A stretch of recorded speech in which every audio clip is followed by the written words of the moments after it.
नमस्कार दोस्तों, मैं हूं एनोनिमस ट्रेडर और ऑप्शन ट्रेड के पहले वीडियो में आप सभी लोगों का स्वागत करता हूं। दोस्तों, वीडियो आप देखोगे उसके पहले मैं एक डिस्क्लेमर देना चाहता हूं कि ये पूरा वीडियो एजुकेशनल पर्पस के लिए बनाया जा रहा है। ये वीडियो देख के अगर आप ट्रेड लेना चाहोगे तो आप फाइनेंशियल एडवाइजर से कंसल्ट कीजिए, फिर ट्रेड लीजिए, इन्वेस्टमेंट कीजिए। थैंक यू दोस्तों।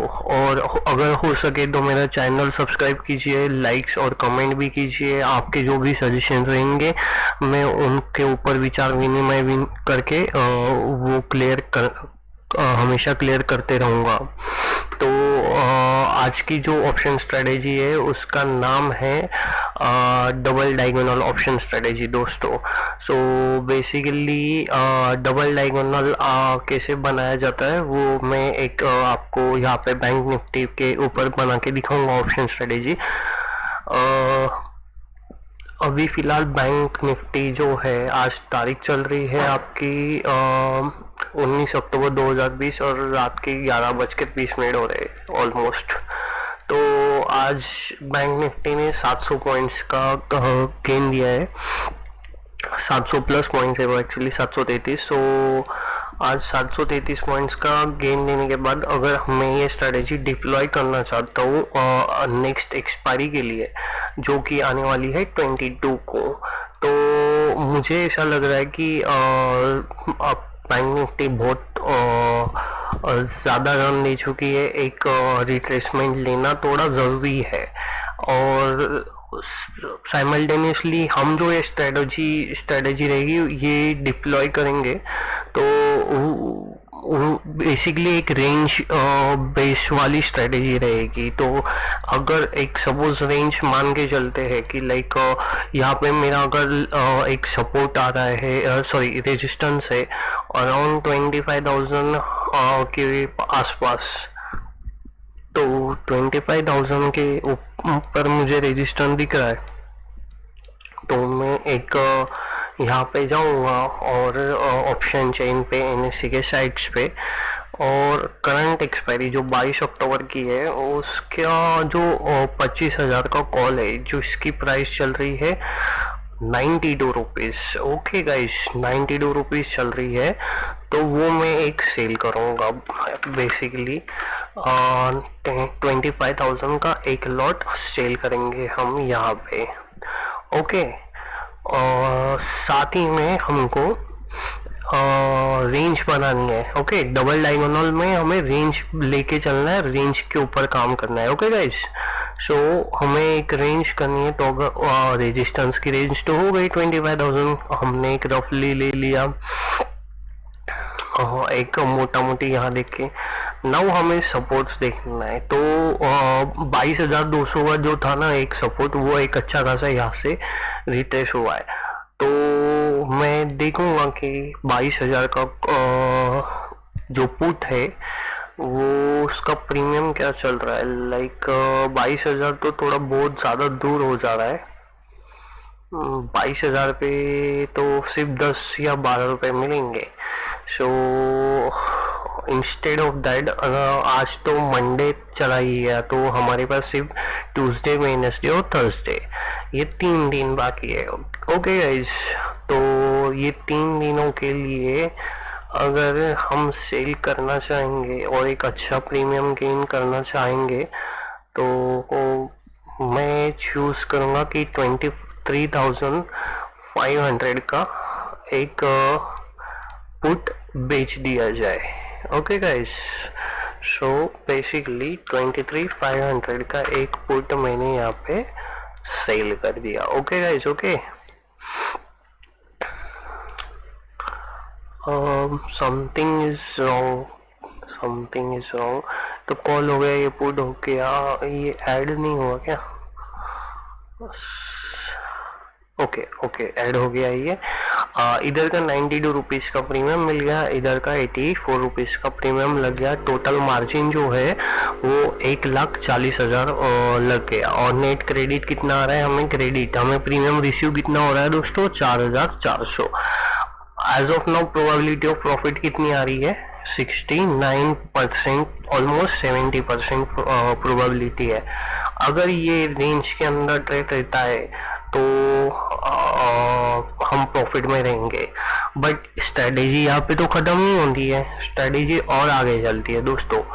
अब डबल डायगोनल का बेसिकली मतलब ये है कि आपको करंट वीक के जो है ऑप्शंस एक रेंज में सेल करने हैं और एक रेंज क्रिएट करनी है। ओके, जो रेंज हमने क्रिएट कर ली, अभी हमको हेज करना है दोस्तों। Always remember, when you are dealing in the option segment और future segment, you need to you should know how to do the hedging। Okay, hedging बहुत ज़रूरी है, हेजिंग आपको आनी ही चाहिए। और जैसे जैसे आप सीखते जाओगे वैसे वैसे आपको पता चलेगा कि हेजिंग कैसे की जाती है और जो लॉसेस है वो कम कैसे किए जाते हैं। ओके गाइज, यहाँ पे हमें अगर गेम में बने रहना है तो हमारा कैपिटल प्रिजर्व होना ज़रूरी है। तो 23,500 का हम यहाँ पे कॉल एक सॉरी अभी नेक्स्ट एक्सपायर डबल डायगोनल का बता रहा हूँ। तो नेक्स्ट एक्सपायरी के हमें कॉल्स और पुट दोनों बाय करने। तो नेक्स्ट एक्सपायरी का जो है 25,000 का तो सेल किया है, तो मैं ऑब्वियसली 25,000 के ऊपर का बाय करूँगा। तो ये रहा मेरा 25,500 का एक कॉल, ये हो गई मेरी एक by side position. Okay guys, okay.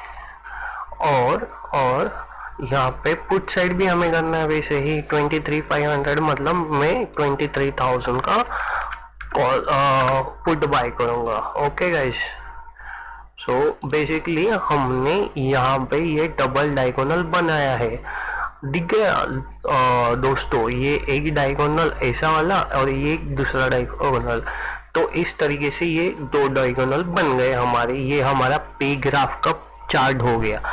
अब देखो, उस टाइम पे जो हमारी प्रोबेबिलिटी थी वो 70% थी, नाउ प्रोबेबिलिटी है 81%। ओके गाइस, और उस टाइम पे हमें तकरीबन 1,70,000 के करीब मार्जिन लग रहा था। अब हमें सिर्फ 40,000 मार्जिन के ऊपर ये पूरी स्ट्रेटेजी ये 3 दिनों के लिए, ट्यूसडे, वेडनेसडे और थर्सडे के लिए मैं होल्ड कर सकता हूँ। ये जो 40,000 मार्जिन है तो ये ओवरनाइट पोजीशन वाला मार्जिन है दोस्तों। ओके, हाँ, एक बात यहाँ पे और बताना चाहता हूँ कि जब भी आप ये सी कुछ स्ट्रेटेजी बनाओगे तो नेट टू नेट मार्जिन लेके मत चलना दोस्तों। नेट टू नेट मार्जिन नहीं चाहिए, थोड़ा मार्जिन हमारा खुद का जो रहेगा वो ज़्यादा चाहिए। लाइक अगर स्ट्रेटेजी बनाने को हमको 50,000 लग रहे हैं तो हमारे ट्रेडिंग अकाउंट में ऑलमोस्ट 70-75,000 लेके आप चलना चाहिए जब भी आप स्ट्रेटेजी बनाओगे। ओके दोस्तों, now the break even, very important thing. ये जो बता रहा हूँ ये देखो, ये सुन लो।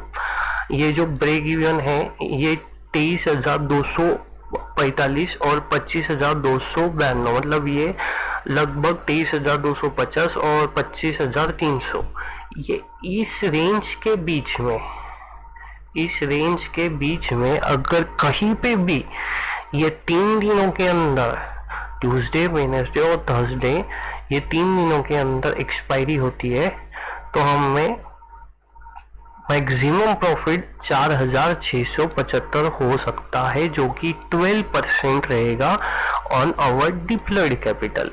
तो हमने क्या क्या किया, हमने एक रेंज क्रिएट की according to the technical analysis, देख के कि कहाँ कहाँ कितनी बैंक निफ्टी ऊपर या नीचे जा सकती है। और वो जाने के बाद हमने देखा कि एक 25,000 तक का रेजिस्टेंस लेके चले और साथ में एक 23,500 का पुट वाला एक प्रीमियम अच्छा खासा गेन होना चाहिए, इसके लिए 23,500 का पुट भी बेचा।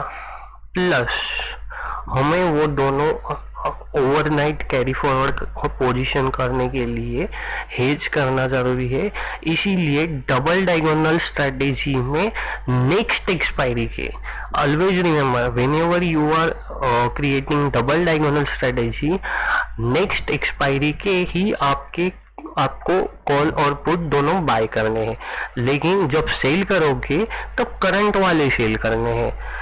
आपने कई बार देखा होगा कि जो प्रीमियम्स गलते हैं या प्रीमियम डिके होता है, वो करंट एक्सपायरी वाले जो प्रीमियम रहते हैं वो जल्दी प्रीमियम डिके होता है उनका ऑप्शन का, as compare to next expiry वाले जो है वो कम होते हैं। तो यहाँ से भी हम इसको अगर कैरी फॉरवर्ड करेंगे 3 दिनों के लिए, तब भी अच्छा खासा एक प्रॉफिट होना चाहिए।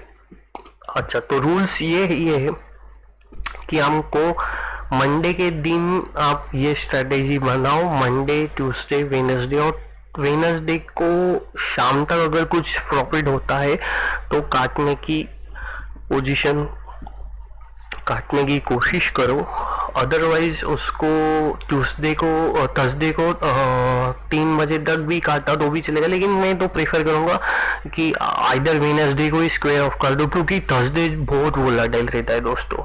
थर्सडे के दिन बहुत ज़्यादा वोलेटिलिटी रहती है, और ये जो अभी का ये मतलब जो पीरियड चल रहा है 19 अक्टूबर 2020 वगैरह, ये इसके पहले के जितने भी एक्सपायरी है ये देखो सीधे एकदम एक दिशा में जा रहे हो, एकदम बहुत ज़्यादा वोलेटिलिटी है। तो इतना मैनेज करना आसान नहीं होता है। फिलहाल आप तो ट्रेड अगर आपको एग्जीक्यूट करने में थोड़ा कन्विक्शन नहीं आ रहा होगा तो ये ऑब्स्ट्रा की साइड में जैसे मैंने इधर बताया है वैसे आप यहाँ पे भी बैक टेस्ट कर सकते हो, और बैक टेस्ट करके आप उसका हर रोज उसको नोटिस कर सकते हो कि क्या PNL आ रहा है क्या नहीं आ रहा है। बट ये जीरोधा या अपना जो टर्मिनल रहते हैं उनके जैसे रेट यहाँ पे रिफ्लेक्ट नहीं होते। यहाँ पे कुछ 3 मिनट्स या 6 मिनट डिले बाद रेट डिले होते जो भी यहाँ से NSE के साइड से आते हैं। तो फिलहाल के लिए इतना ही दोस्तों। अगर आपको कुछ भी वीडियो में अच्छा लग रहा है, कुछ भी आप सीख रहे हो वीडियोस में से देख के, ऑप्शन स्ट्रेटेजी सीख रहे हो, ऑप्शन सीख रहे हो, और मेरी वीडियोस आपको हेल्प कर रही है, तो दोस्तों कृपया मेरा चैनल सब्सक्राइब कीजिए और मुझे कमेंट कीजिए, लाइक कीजिए और आपका सपोर्ट दिखाइए दोस्तों। बस thank you so much, bye bye, take care.